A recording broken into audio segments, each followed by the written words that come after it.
What's going on YouTube? It's Universal Fragrances here, back with another video. And I wanted to get this fragrance rotation video finished, mainly because I don't know if I'm going to have power for the next week or two. If you remember my last video, we got pretty lucky with Hurricane Helene. Obviously, it went a little bit further to the west. I'm in about as central of Central Florida as you can get. And now we have Hurricane Milton, who is a Category 5 hurricane. Nobody expected this to be a big thing. It was supposed to be a tropical depression a week ago, and then it formed into the 5th strongest hurricane ever in the Atlantic Basin and the 2nd strongest hurricane ever in the Gulf of Mexico. Central pressure, I believe, was only beaten out by Rita at 895, and this got down to 897. It will weaken a little bit before landfall, but now it's going through an eye wall replacement, which means that if it's not affected by wind shear, it could strengthen again, and it's just very uncertain times. You know, we have all this technology, and we still don't know whether this storm is going to hit as a high-end Category 3 or maybe even a low-end Category 5 at this point. And it really doesn't make a difference at this point. Either one is going to be catastrophic. We're never going to see anything like this in the Tampa Bay and Sarasota area again, most likely. Hopefully not. Hurricane Ian was bad enough, but this looks like it's going to bring more storm surge to Tampa, and of course Cape Coral, Fort Myers, Venice, all that. You know, thankfully I'm inland and I'm going to be safe from the storm surge, but the eye is pretty much going right over where I live. Depending on where it goes, it could be north or south of us, but you know, either way we're pretty much screwed here. So it's something to where we're going to lose power. It just depends on how long.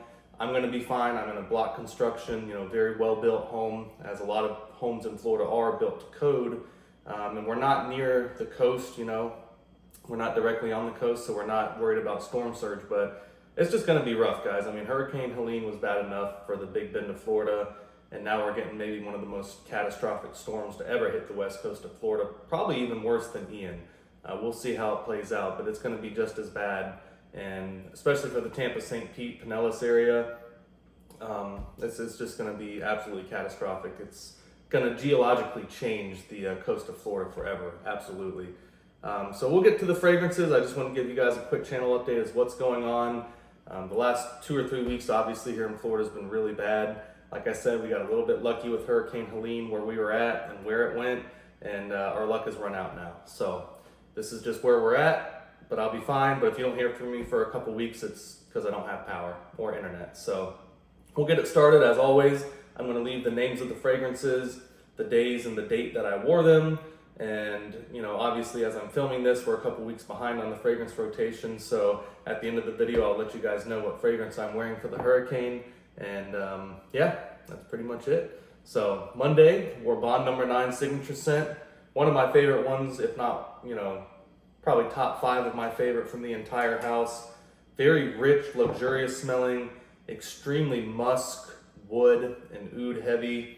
A little bit of rose in there too in the opening, but that kind of dies down, and you're really just left with a very, very strong, like teak wood, musk, slightly creamy, luxurious. I have heard people talk about somewhat like batch variations between these. Some seem to like certain ones better than others. I had the original samples when they first came out, and the one that I bought recently is just as good, if not better, than some of the most recent samples, but it should have a very luxurious teak wood, you know, very strong smell to it. It's a very strong fragrance as well. It's very clean, good oil concentration on there. It's about 30% oil concentration, so extremely long lasting.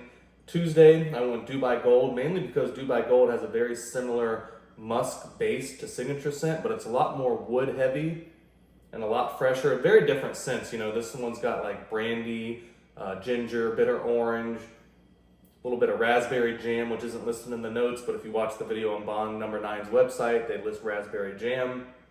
And you can pick up on that sweetness a little bit. It just goes kind of right in there with the cognac, the ginger, the bitter orange. Lots of wood notes in here, patchouli, musk. I mean, this is absolutely one of my top favorite fragrances from Bond number 9, and one of my favorite fragrances in my entire collection. And that's even over some Boadicea, Raja Parfums. I mean, you guys know what I have in my collection, and that's just how much I personally like Dubai Gold, how it reacts on my skin, and the compliments I get from it. So Bond number 9, Dubai Gold on Tuesday, unbelievable stuff.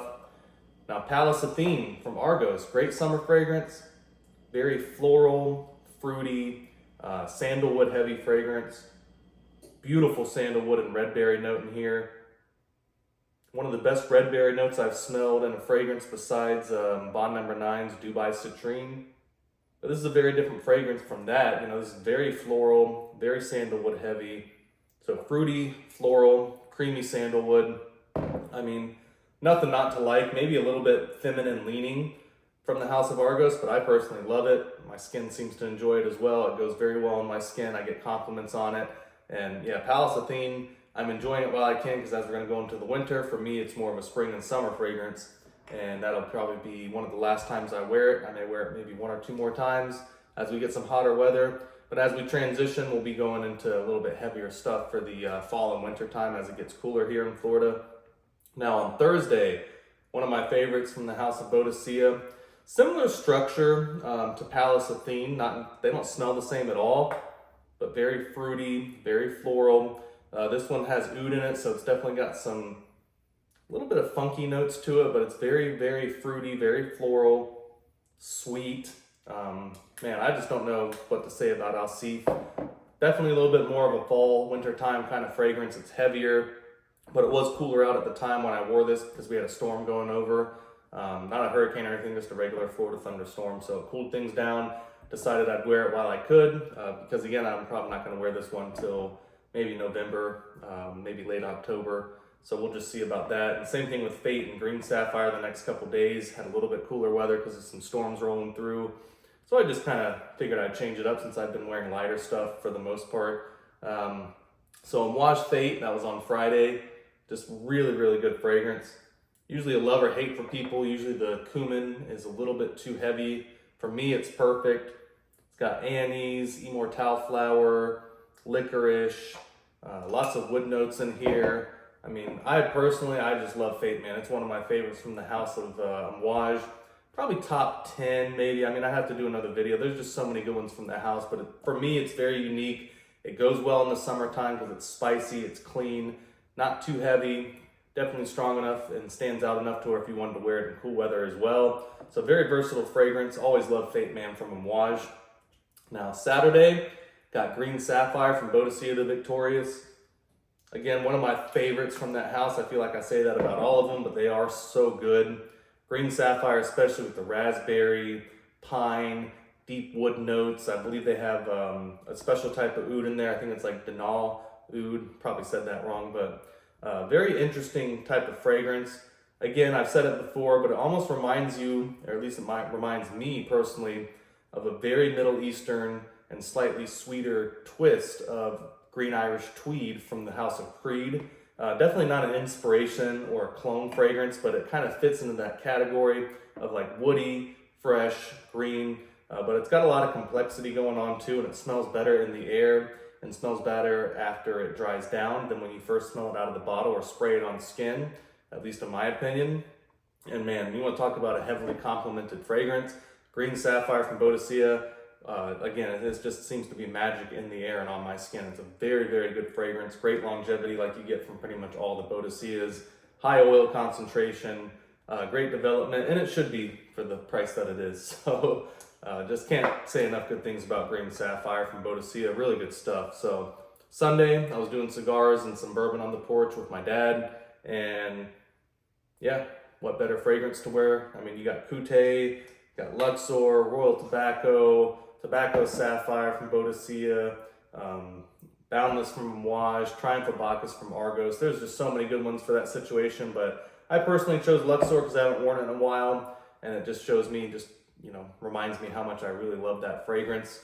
Really, really nice incense, spice, cypriol, tobacco, just a very complex fragrance, very strong, very developmental. It doesn't have the note in there, but it kind of reminds me of like a cherry pipe tobacco as well. It's got a little bit of understated sweetness in there and spice with the incense. So just wonderful stuff. So guys, keep in mind this fragrance rotation was a while ago. So again, I'll leave the dates and the days that I wore these.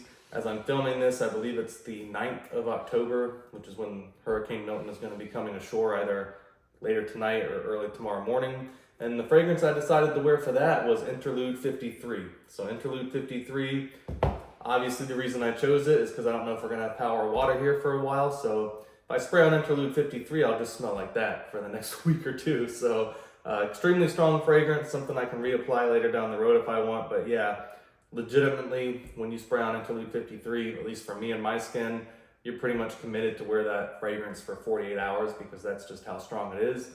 So that's what I chose to wear for the Hurricane. One, because it's cool and I haven't worn it in a while. And two, it's just so strong. It's something I enjoy. Very resiny, slightly smoky, and even in a lot of ways, kind of a sweet fragrance in there.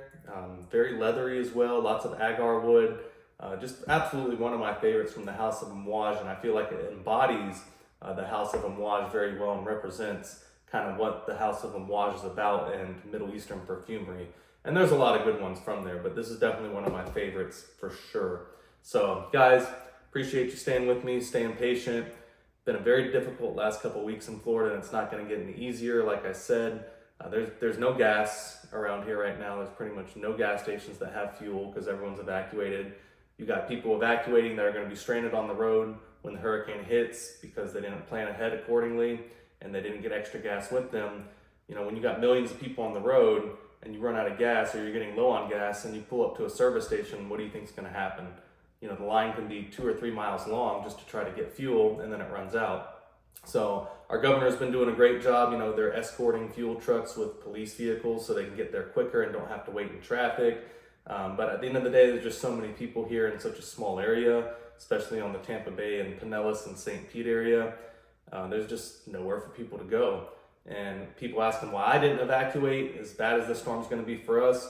Locals don't evacuate in Florida unless you're in a storm surge area for the most part, because we know that those people need to get out first, and those are the most important people to get out. And if you're inland and you don't have a risk of storm surge, you can pretty much deal with the wind as long as you're not in a mobile home park. So all the locals know, you know, if you're inland and you're away from storm surge, you don't get on the roads, you don't get on the highways, because that needs to be reserved for people in coastal areas to get out. And you don't want to be adding to a problem or get stuck in traffic just because you need to run and go see grandma, or you need to go and get, you know, supplies or something like that. You try to stay off the highways, you try not to panic and evacuate, and you leave the roads open for the people that really need to get out, whose lives are on the line if they don't.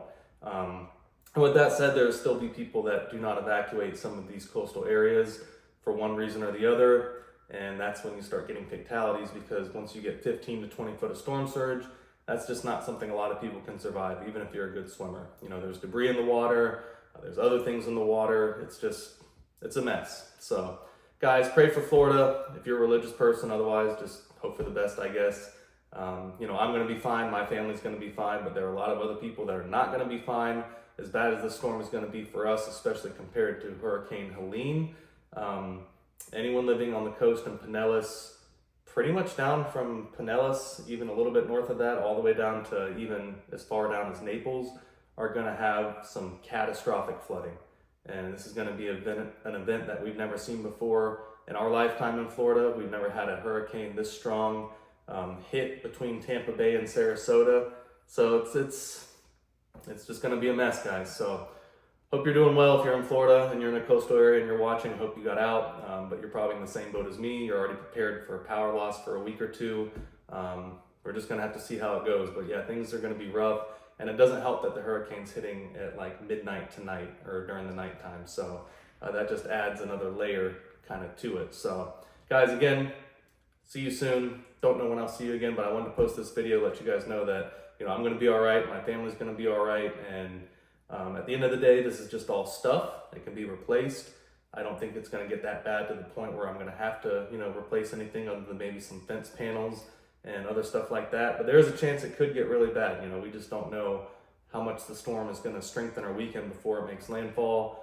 They've been wrong about everything so far with this storm. So a lot of locals in Florida are not really even listening to the news anymore. We're just kind of taking it upon ourselves to be prepared for the worst and hope for the best. So see you guys soon.